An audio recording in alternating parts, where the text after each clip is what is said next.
how many Canadians need to wind up dead before we get a revolution in this country? There have been a spate of home invasions, essays of very young children in Ontario, women getting stabbed at grocery stores. You know what the response of the RCMP is and the police? Comply. I kid you not. They are telling you if your home gets broken into, if you are assaulted, just comply, get it over with as quickly as possible. This is communism to a degree we have not seen in the Western world in decades. This is siding with the criminals and blaming the citizens. This is a government that has betrayed the Canadian people at every single turn. They import in hundreds of thousands, millions of people a year, unvetted, many from extremely dangerous areas of the world. We see it on our streets every day. Masked people screaming the most violent chants you've ever heard in your life on our streets, acting in incredibly menacing manners, moving around fake body bags, blood. You walk around Canadian streets.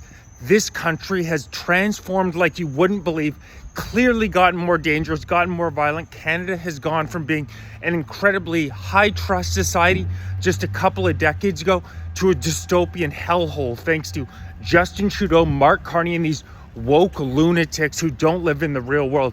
Just look at the crime rates in Canada. Under Stephen Harper, they're continually going down. Justin Trudeau gets in, total 180, starts going the other direction.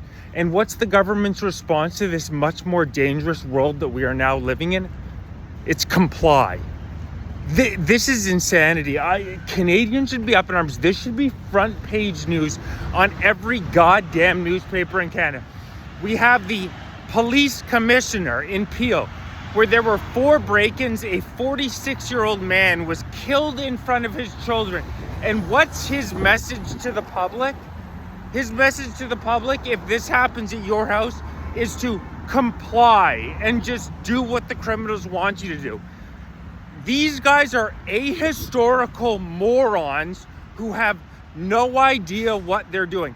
We have known for centuries the only way that you combat a criminal, a violent criminal, is with force.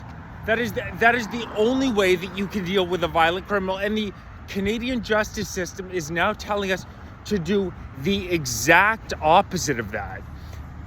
And what do you see on CBC, CTV? Do you see any reporting about the skyrocketing crime rates in Canada? No, you see articles on how to make a new soup. The Canadian government will not tell you that violent crime rates in the past decade are up over 40% in Canada. Crimes against women are up over 60% in Canada. Petty crime rates are up 90% in Canada. All major crime statistics are up substantially. And what does that just happen to correlate with? Justin Trudeau opening the doors up for absolutely everybody to come into Canada. Unprecedented immigration rates, where in the past decade alone, we've allowed in nearly 8 million people, many from extremely violent areas of the world. And of course, they'll say, you're racist, you're xenophobe. It's just a fact. When you let in millions of people from very dangerous parts of the world that have incredibly different cultures than our own, it is going to change the culture in Canada. This is not racist. This is not xenophobic. This is pointing out basic facts. And for too long, our liberal government has been able to shut any debate down around immigration by yelling, you're a racist, you're a xenophobe. They can't get away with it anymore. We have to have a serious discussion in Canada about shutting immigration down completely for a period of time. It's unprecedented.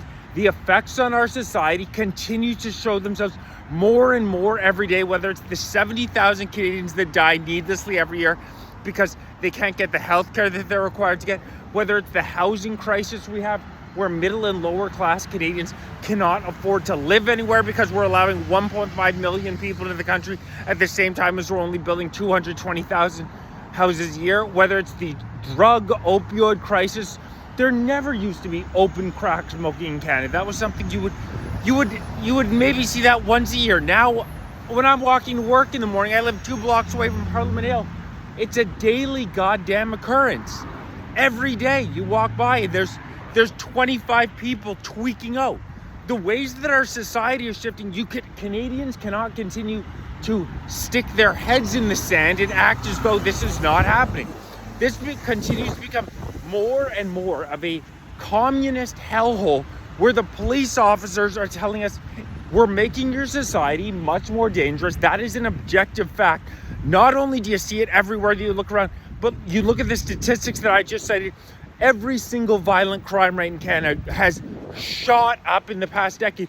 And the police's response is to tell you, we're going to roll out the red carpet for some of the most vile speech you've ever seen. Again, last night, every night, these foreign flags on our streets, these violent people, roll out the red carpet for them. But if you get attacked, if you're a Canadian citizen and you're attacked, comply. It's sick.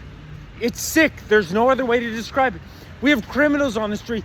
A criminal named Daniel Senecal, a 25-year-old man. Another story that is not being covered by our news media whatsoever. A 25-year-old man goes in and essays a 3-year-old child. And you may say, well, it must be the first time that occurred. A monster like that could never get back on our streets. He did the exact same thing in 2021, got sentenced to only 18 months in 2023, and then was allowed out early. He was allowed out early by this insane Canadian justice system that continually sides with criminals over Canadian citizens. It's sick. There are children, 3-year-olds, whose lives are being ruined because the Canadian justice system prioritizes the rehabilitation of criminals, despite the fact, like I said, ahistoric, these people don't know anything, the fact that serious sexual offenders have some of the highest rates of reoffending of any offenders in our criminal justice system. But you let him out who he had essayed an underage child in 2021, and you let him out again to ruin another child's life. What are Canadians supposed to do when we have a government that says that lets criminals roam free on our streets, carte blanche, to do whatever the hell they want? And they also say, okay, we're letting all these criminals out, but if they ever break into your house, if you ever have to deal with them, comply. Do you want us to have a fucking cup of coffee ready for them when they arrive at our place? It's so ridiculous. If it wasn't, you almost want to laugh because it's so goddamn pathetic. But what our government doing is the definition of insanity. There's no other conclusion you can come to than they want Canadian citizens dead. It is sick. We need to fight to take this country back. Saturday, September 13th, noon, Parliament Hill. Take Back Canada rally. We need thousands of patriotic Canadians to hit the street and say, enough is enough. We are sick of being tread on for this past decade by a disgusting Liberal government that treats us like peasants, hates middle and lower class Canadians, and we are demanding that the country come back to the people. Take Canada Back rally, noon, Saturday, September 13th. Like, share, join, become a member, hit the join button, help mold this movement from the ground up. We need a revolution in Canada. We need a revolution now. Canadian patriots need to stand up and say enough is enough of this bullshit.